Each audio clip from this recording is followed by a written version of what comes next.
meus queridos, olá você e você também. Estamos aqui de novo no nosso Biografia Informal. Neste momento e neste episódio temos o sexto do Nelson Rodrigues 6. A semana passada ele ficou de folga, né? Muita correria, muita coisa, mas estamos aqui novamente e vamos entrar numa fase impressionantemente discutível, importante e que deu muita visibilidade para o Nelson, que é exatamente a fase de teatrólogo, a fase de autor de teatro, produtor. Posteriormente tivemos cinema e vamos lá, vamos tocar em frente. O que a gente tem, na verdade, inicialmente, estávamos em 1936, quando houve a morte, pode-se dizer a morte prematura do Jofre Rodrigues. Outro dia eu falei que era o Jofre Soares, não, Jofre Rodrigues. Faleceu em Correias, na Serra Fluminense, por conta da nossa terrível tuberculose, né? Tuberculose que pegou muita gente dessa família, mas principalmente o Nelson com muita voracidade, depois até o filho dele. Mas enfim, o que aconteceu foi isso, o falecimento do Jofre, muito impactante. Depois o próprio Nelson teve mais uma crise braba de tuberculose, se mandou para Campos do Jordão. Lá em Campos do Jordão ele já tratava os funcionários como pessoas íntimas da família e tudo mais. Gozado lembrar que naquela oportunidade ele ia e ficava muito feliz e ficava muito grato ao que o Roberto Marinho fazia, que ele continuava pagando o salário do Nelson e o Nelson lá sem trabalhar, e o dinheiro era muito importante porque ia para a dona Maria Esther, que é a mãe da família, a matriarca, e era importante para que ela cuidasse das meninas e dos demais filhos. Depois, quando as vacas começaram a ficar um pouco mais gordas, quando nós tivemos aquela fase em que os romances do Nelson Rodrigues foram publicados em folhetins nos jornais dos quais ele trabalhou, e aí a gente tem Meu Destino é Pecar, O Homem Proibido, outros folhetins que chamaram muita atenção, venderam muito jornal, principalmente na época em que ele trabalhou com a família Chateaubriand, né, os famosos Diários Associados, e naquela oportunidade o que aconteceu foi que efetivamente um pouco mais de grana pintou. Quando o Nelson teve, só para fazer um parênteses, quando o Nelson teve uma de suas crises de tuberculose, não só ele foi para Campos do Jordão, como subiu a família toda, subiu a Elza, subiu o Jofre, que era o filho mais velho, com 8 anos, foi também o Nelsinho, com 4 anos, enfim, a família ficou lá em cima, numa pensão, ele ficava no Sanatorinhos, né, que era o local de tratamento, e tinha a liberdade de ver a esposa 2 vezes por semana. Então o que ocorreu foi que eles viram que não era necessário a família ficar lá em Campos do Jordão e só para ver o pai e o marido 2 vezes por semana, acabaram voltando para o Rio. Isso foi na época em que a grana já rolava, já tinha um pouco mais de dinheiro, então não era necessário viver de favores. Bom, aí depois, mais um tempo, outra crise. E aí ele fez algo que já devia ter feito há mais tempo. Ele levou para Campos do Jordão a máquina de escrever e ficava escrevendo, produzindo. E escrevia muito para a própria Elza, né? Nessa época já casado, escrevia muito para ela. E ele dizia assim: beijo-a na alma, beijo-a no coração, beijo-a no espírito. Eu gostaria que o céu, o chão abrisse cheio de rosas a sua passagem.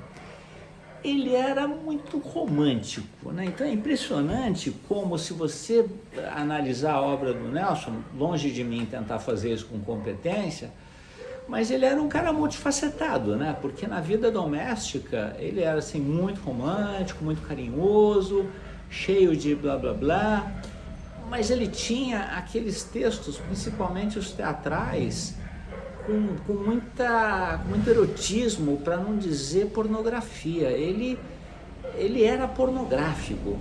E outra coisa que eu sou obrigado a dizer é aquele apego doentio que ele tinha em relação à morte.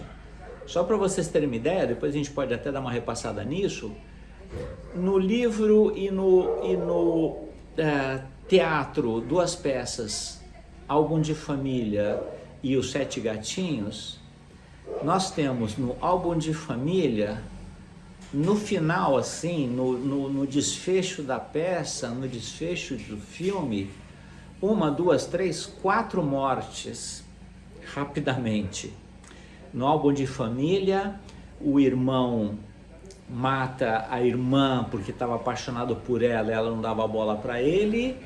Arrependido, ele corta o pinto, ele corta o pênis e morre ali por conta disso.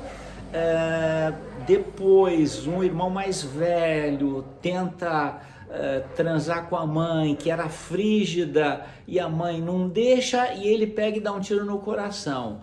E quando estão esses 3 mortos numa capela, todos lá no seu caixão, o que acontece? Aparece o pai e começa a afrontar a mãe, dizendo que a mãe é uma vagabunda, que a mãe é sem vergonha, que é uma frígida e não sei o quê, e que ele só amava a filha mais nova, a Glorinha.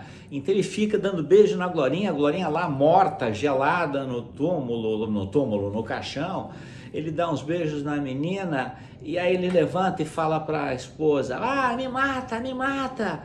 Eu não quero me matar porque é pecado e eu não vou para o céu, mas você pode me matar, me mata, me mata, me mata. Tanto ele pede me mata que ela pega e dá um tiro, 1, 2, 3 tiros no peito do cara. Então, se olhar, o Álbum de Família terminou com 4 mortes. Depois a gente tem os 7 Gatinhos. Os 7 Gatinhos terminam com 2 mortes, assim, também em diferença de minutos. Primeiro é morto o Bibelô. O Bibelô é morto pelo pai das meninas. O pai das meninas criou um puteiro dentro da própria casa. Depois a gente pode até ver essa história. E ele mata o Bibelô porque ele desconfia, ou tem quase certeza, que o Bibelô engravidou a filha mais nova, que também era o xodó da família. Você vê, são coisas semelhantes, né? Também tinha essa menina que era xodó da família. E ele acaba matando o Bibelô. E na sequência, quando o Bibelô está morto, as meninas olham lá para o Bibelô e o Bibelô solta 2 lágrimas, uma de cada lado. Aí falaram assim: nossa, ele está soltando uma lágrima de cada lado, são 2 lágrimas, mas o cara que violentou e que engravidou a Lucinha não chorava por um olho só? Mas será? Nossa, será que não era ele e tal?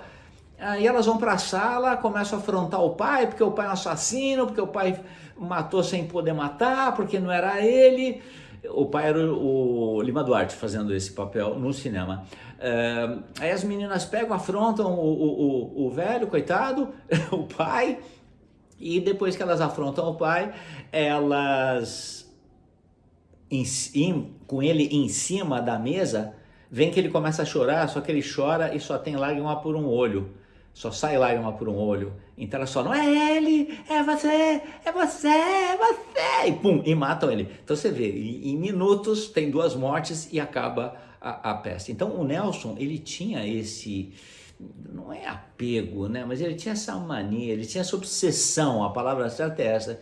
Ele tinha obsessão pela morte. Eu já falei para vocês que em todos os textos ele fala muito em morte. Eu vou matar, e só a morte resolve, e papapá, e papapó, e papapá, e papapó. Isso em relação à morte.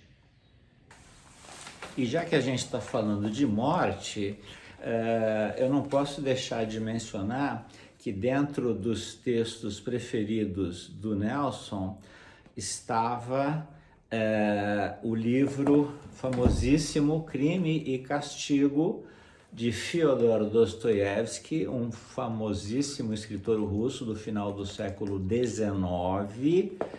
E nesse livro você tinha como protagonista o Raskolnikov. Raskolnikov era o nome do protagonista, que era um coitado, era um Zé Ninguém, estudioso, fazia faculdade em São Petersburgo, mas ele conseguia se virar com a grana que a mãe mandava, porque a mãe tinha lá uma pensão oficial, uma pensão pública, e que ajudava bastante o filho. Mas ele tinha uma característica interessante, porque por um lado ele era muito bom, ele vivia ajudando as pessoas. Às vezes ele recebia o dinheiro da mãe, ele podia estar passando fome, ele podia estar com o aluguel atrasado, mas ele pegava e dava o dinheiro para alguém que estivesse precisando, dava para uma família que ele conhecia. Aí morreu o pai, ele dava o dinheiro para ajudar no enterro. Ele tinha esse lado bom, mas por outro lado ele era perverso no sentido de que num determinado momento do livro, e isso demorou 100 páginas para acontecer, ele comete o famoso crime, né? O livro chama Crime e Castigo. Depois de 100 páginas, e o livro tem 600 páginas, depois de 100 páginas, ele faz o crime, ele comete o crime. Ele mata uma usurária que, como diz o nome, ela pegava bens das pessoas e dava grana, e depois você voltava lá, dava a grana de volta com juros e correção monetária, ela devolvia o seu bem, tipo empenhar alguma coisa. E ele achava que ela era desprezível e desnecessária no planeta. Então ele podia matá-la. Era uma morte justificada. E ele se achava, nesse sentido, uma pessoa especial. Por exemplo, ele era fã do Napoleão e achava que todas as pessoas que o Napoleão morreu durante as invasões francesas, as invasões napoleônicas, todas aquelas mortes eram justificadas. Por quê? Porque o Napoleão era especial. E o que ele estava fazendo era para o bem da Europa. E ele achava também que ele podia matar a usurária sem problema nenhum, porque a usurária era um ser desprezível. Ocorre que quando ele acaba de matar a usurária a golpes de machadada, um machadinho que ele arranjou lá no próprio prédio onde ele morava, aparece a irmã dela e vê aquela cena. Ele com o machadinho na mão, cheio de sangue, ela abre a porta, vê aquilo e ela fica desesperada. E ele pensando, porra, e agora o que eu vou fazer? Vou matar a irmã também, porque senão ela vai me denunciar. E ele pega e mata a irmã. E a irmã era super gente boa. Então você vê, ele era gente boa, no fim acabou matando a gente boa, a irmã da usurária, que não tinha nada a ver com a história, acabou morrendo também. E aí segue a história, porque o castigo, na verdade, ele acaba se mostrando no próprio interior do Raskolnikov. Ele começou a se penalizar, achar que todo mundo sabia que ele tinha matado a usurária, tal.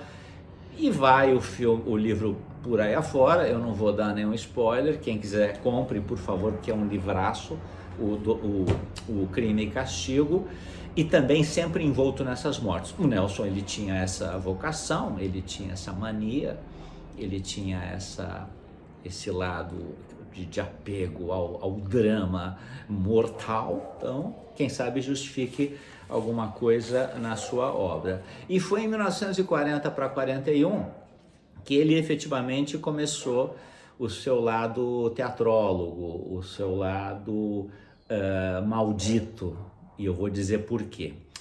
O que aconteceu foi que a primeira peça que ele escreveu e acabou conseguindo fazer com que ela fosse estrelada, protagonizada por um grupo lá do Rio de Janeiro, chamava A Mulher Sem Pecado. E não teve nenhum impacto socioeconômico na economia do país. O Brasil continua do mesmo jeito, não mudou nada. Porém, 2 anos depois, ele escreveu a peça revolucionária, que aí sim deu destaque para ele no mundo cultural, que era a famosa Vestido de Noiva. Vestido de Noiva tinha uma característica inovadora em matéria de teatro, principalmente porque ela era feita, boa parte da encenação era feita em 3 níveis. Então você tinha o nível da realidade, você tinha o nível da memória e você tinha o nível da insanidade, vamos assim chamar de também alucinação. E a peça, ela tinha, ela foi montada de tal forma que você tinha um tipo de estrutura suspensa, onde corria a memória, depois o de baixo era exatamente a insanidade, e você ainda tinha a realidade, você tinha a parte da memória, era uma coisa maluca, e que efetivamente ela foi lançada, produzida pelo próprio Nelson, arranjando dinheiro, sabe-se lá onde, lá no Rio de Janeiro. Foi apresentada pela primeira vez, encenada pela primeira vez em 28 de dezembro de 1942, e o que aconteceu foi que as pessoas meio que não entendiam, mas faziam de conta que entenderam para aparecerem inteligentes. Então teve essa coisa de que num primeiro momento ninguém entendeu nada, mas depois, deixa eu fazer de conta que eu entendi, vou bater palma. E aí começou, né, aquela alucinação, as pessoas devagar começaram a ler as críticas foram favoráveis, e aí sim, o Nelson teve a sua primeira grande aparição para o mundo intelectual, para o mundo cultural carioca e brasileiro.